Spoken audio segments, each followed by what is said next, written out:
Hey everyone, Bill McCafferty here. Today is Friday, February 21st, 2020. Hope you had a great week. Hope you're having a great day, and I hope you're getting ready for the weekend. Like we talked about, if you set up that week correctly, starting on Monday and Tuesday, your week ran smooth, and today is clear sailing. You're just getting some things finalized so you can enjoy the weekend and move on to next week. So let's get started, right? Friday. Today is episode number 6, a day in the life of an asset manager / note investor. So the first thing we're going to do, like we do every episode, is review the asset management portfolio, right? The asset management portfolio is made up of about 25 to 30 clients. Right now I'm managing 114 non-performing loans in the asset management portfolio. So quick review of what's going on. I did not bring in any new files this week. It's not what I like, but it's what happened. I should be getting some new ones next week from a client, 2 files. New contact this week with borrowers. Had new contact with 2 borrowers.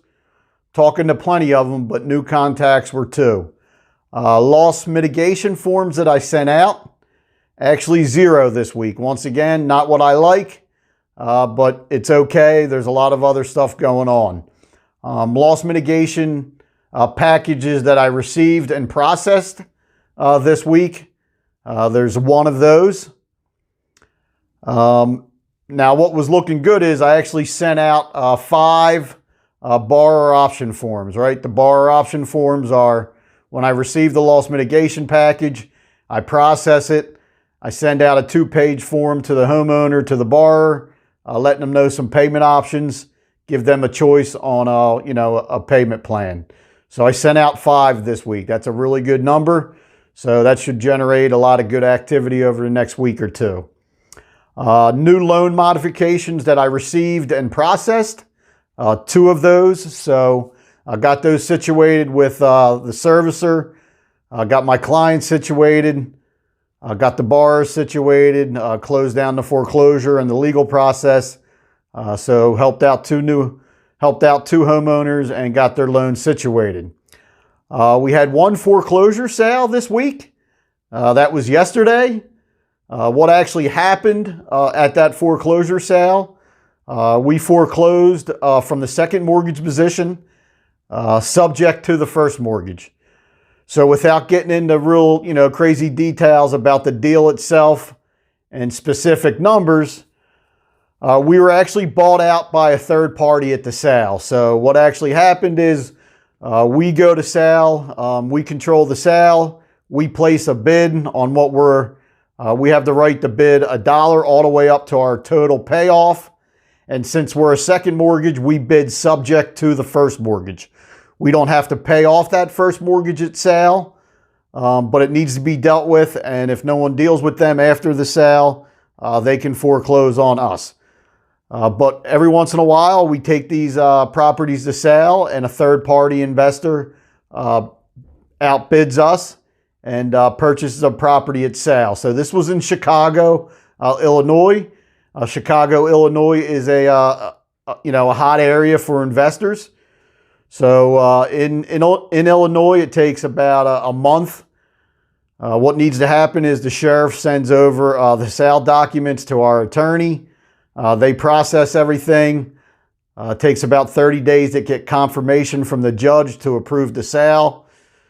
The third party could still back out. There's some things they need to do, and we do need to approve it. But at the end of the day, in 30 days, the judge will dictate everything. So as much as I'm excited that we got bought out at sale, from my experience, I'm just going to kind of stay grounded and let's see what happens over the next 30 to 60 days. And hopefully I get a nice payoff for one of my clients. So that's what happened at a foreclosure sale today in Chicago, Illinois. And once again, another reason I love this business is I controlled the sale.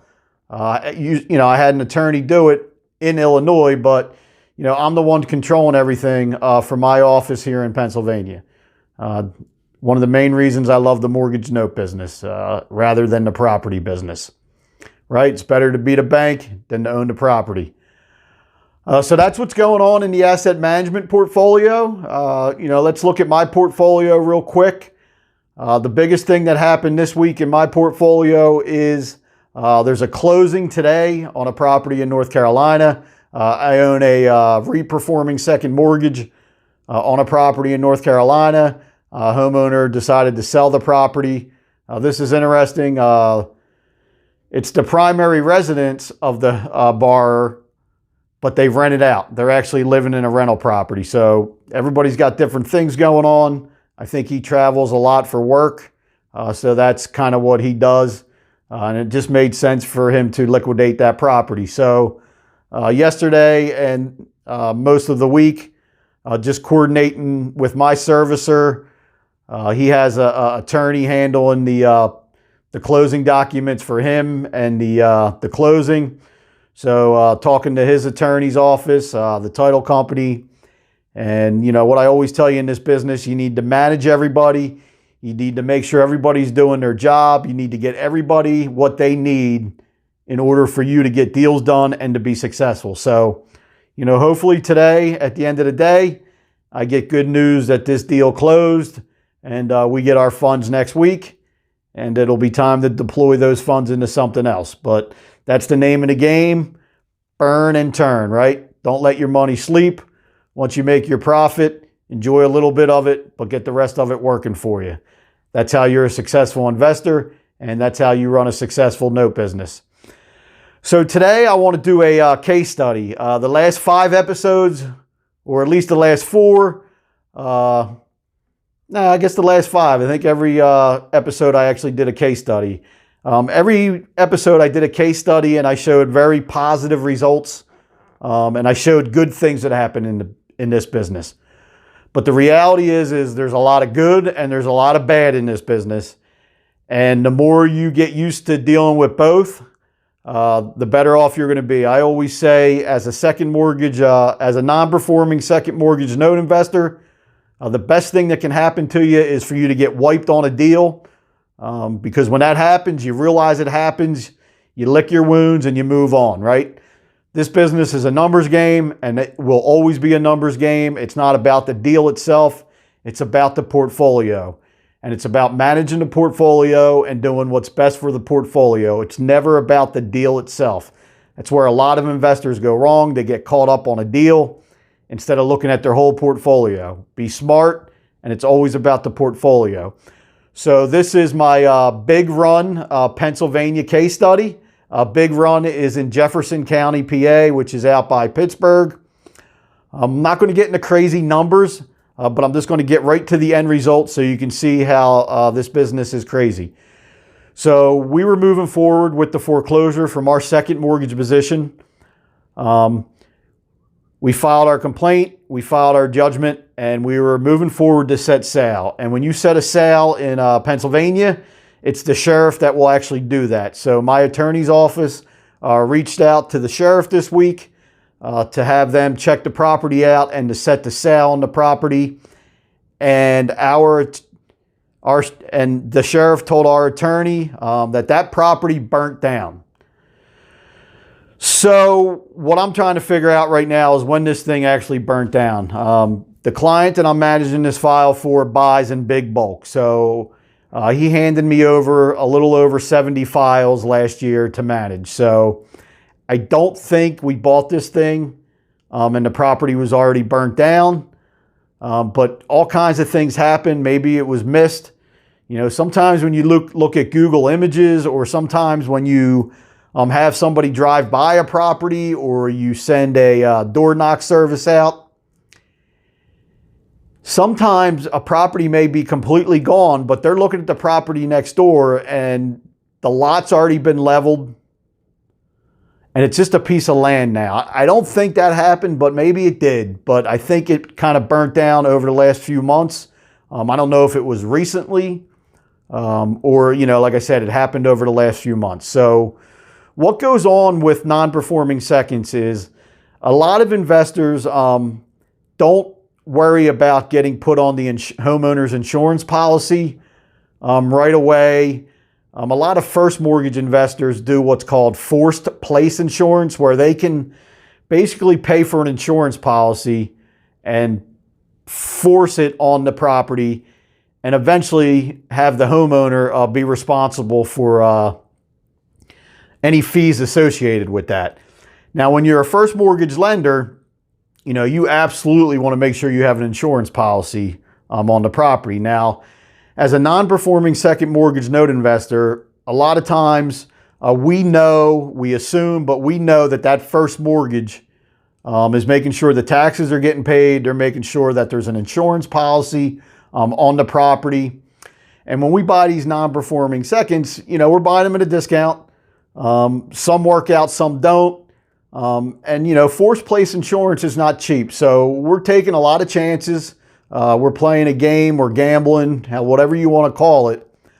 So we're not putting insurance. Now, when I do get these resolved and I get a homeowner paying again, I do require them to send me their insurance information.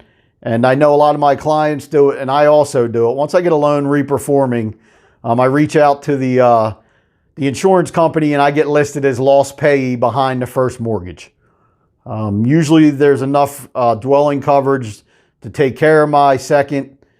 If there isn't, I'll ask the homeowner to increase it.